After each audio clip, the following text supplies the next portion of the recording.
ஏவுகணை நாயகன் doctor APJ Abdul கலாமின் 2ஆம் ஆண்டு நினைவு தினம் இன்று அனுசரிக்கப்படுகிறது. ஏழ்மையான குடும்பத்தில் பிறந்து குடியரசுத் தலைவர் பதவி வகித்து குழந்தைகள் முதல் பெரியவர்கள் வரை அனைவரையும் வசீகரித்த டாக்டர் அப்துல் கலாமின் வாழ்க்கை வரலாறு குறித்த ஒரு செய்தி தொகுப்பை பார்க்கலாம்.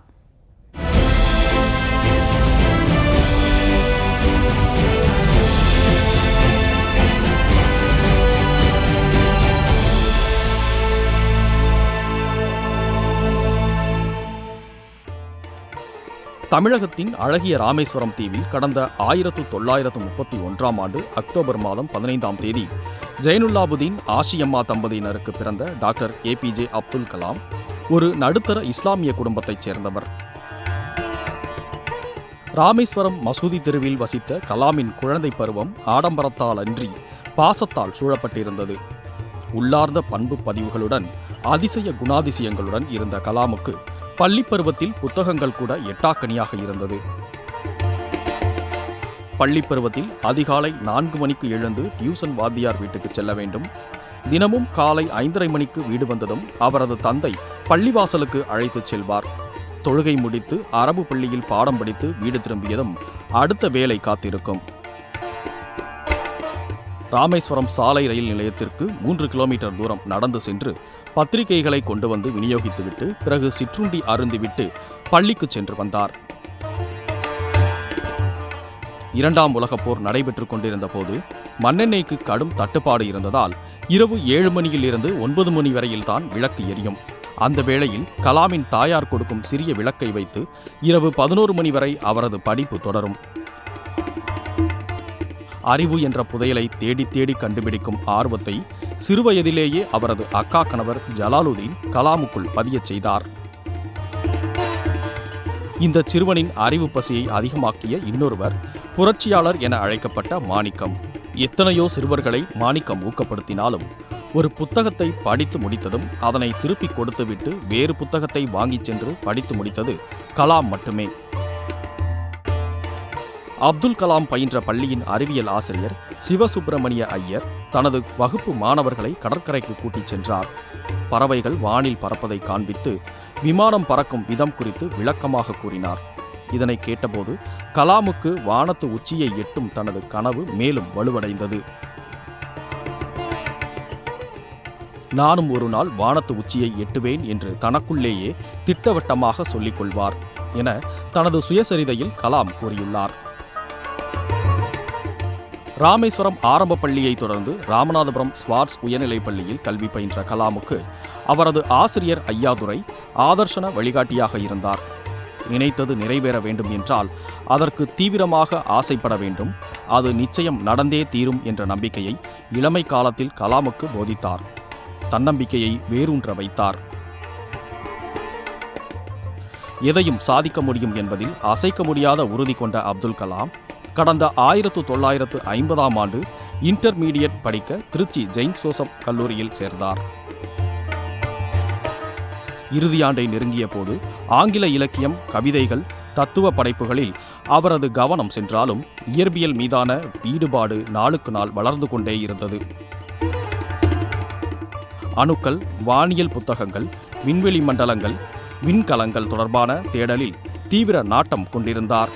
செயின்ட் ஜோசப் கல்லூரியில் பிஎஸ்சி பட்டப்படிப்பின் போது உயர்கல்வி வாய்ப்புகள், வேலை வாய்ப்புகள் குறித்து அறிந்திராத கலாம் பொறியியல் கல்லூரியில் சேர்ந்திருக்கலாமோ என எண்ணினாராம். இந்த நிலையில் தொழில்நுட்ப கல்வியில் தென்னகத்தின் மணிமகுடமாக கருதப்பட்ட மெட்ராஸ் இன்ஸ்டிடியூட் ஆஃப் டெக்னாலஜியில் சேர விண்ணப்பித்து தெரிவு செய்யப்பட்டும் பண நெருக்கடியில் சிக்கினார்.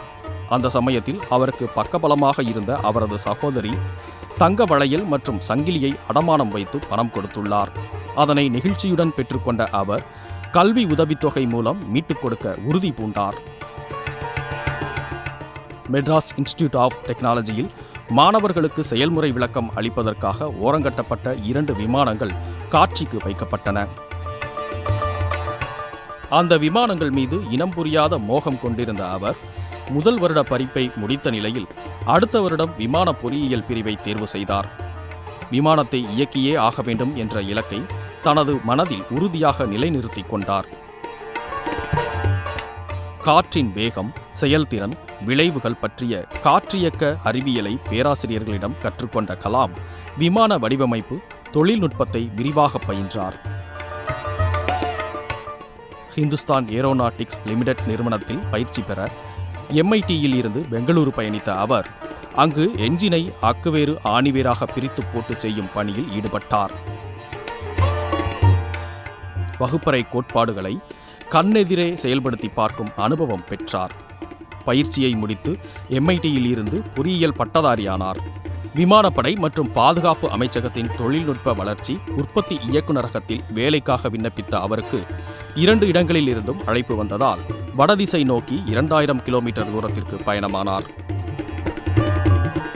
1958ஆம் ஆண்டு முதுநிலை விஞ்ஞானி உதவியாளராக வேலைக்கு சேர்ந்த அவருக்கு மாத அடிப்படை சம்பளம் 250 ரூபாய்.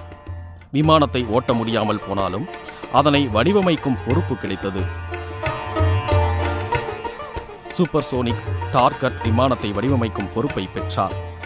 பின்னர் படிப்படியாக அடிமேல் அடி வைத்து தமது லட்சிய பாதையில் பயணித்தார்.